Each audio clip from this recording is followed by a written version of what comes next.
Retour vers le passé. Au 8e siècle avant Jésus-Christ, le fleuve Alphée et son affluent le Cladéos coulaient plus près du sanctuaire. Au centre du site se trouvait l'Altis, une enceinte sacrée qui regroupait tous les bâtiments religieux. Le plus grand était le temple de Zeus, le dieu des dieux. Les édifices propres à l'exercice du sport étaient tous à l'extérieur de l'Altis. Au nord, le stade et l'hippodrome. Au sud, le gymnase et la palestre consacrée au sport de combat.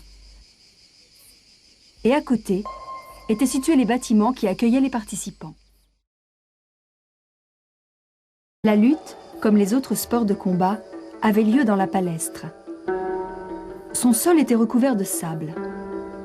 La piste centrale formait un patio, entouré d'une galerie de colonnes, qui abritait les vestiaires et les salles pour les ablutions. Par un petit temple, les athlètes accédaient au gymnase, dont la piste couverte permettait de pratiquer le saut en longueur. Comme la lutte, la course fait partie des plus anciennes épreuves des Jeux.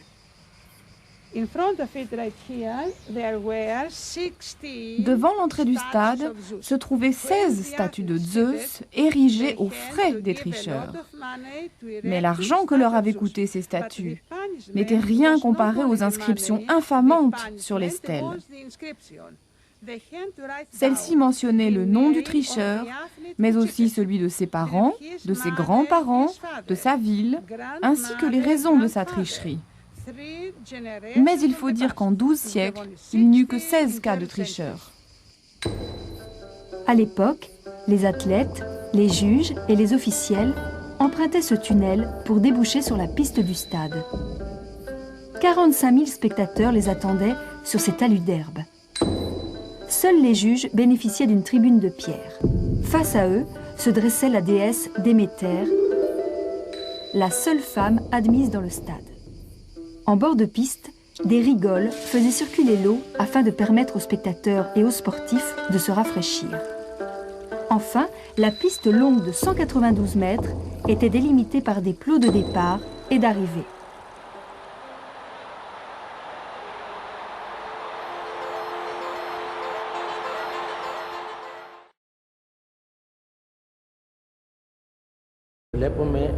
Cette statue représente Poséidon qui lance un trident.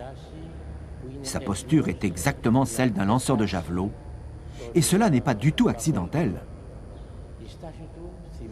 Non seulement les Grecs étaient persuadés que leur dieu pratiquait l'athlétisme, mais en plus, ils se sentaient obligés d'imiter leur exemple. À Olympie, il ne s'agit donc pas de sport comme nous l'entendons aujourd'hui, mais de concours en l'honneur des dieux. À Olympie, toutes les cérémonies étaient dédiées à Zeus, le père des Jeux olympiques.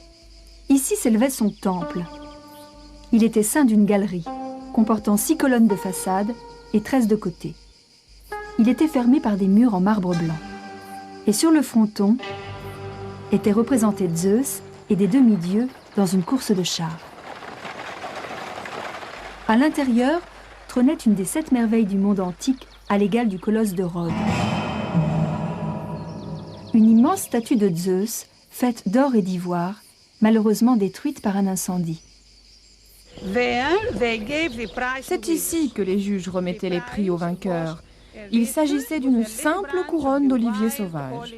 C'était rien et tout à la fois. Après 3 victoires, le champion avait le droit d'ériger sa propre statue près du temple de Zeus. On comptait à Olympie près de 3000 statues d'athlètes. Elles étaient regroupées autour de la plus grande d'entre elles, qui trônait sur ce socle situé à l'entrée de l'agora, une immense galerie où tout le monde se retrouvait. Cette sculpture, la victoire ailée, était dédiée aux vainqueurs des Jeux.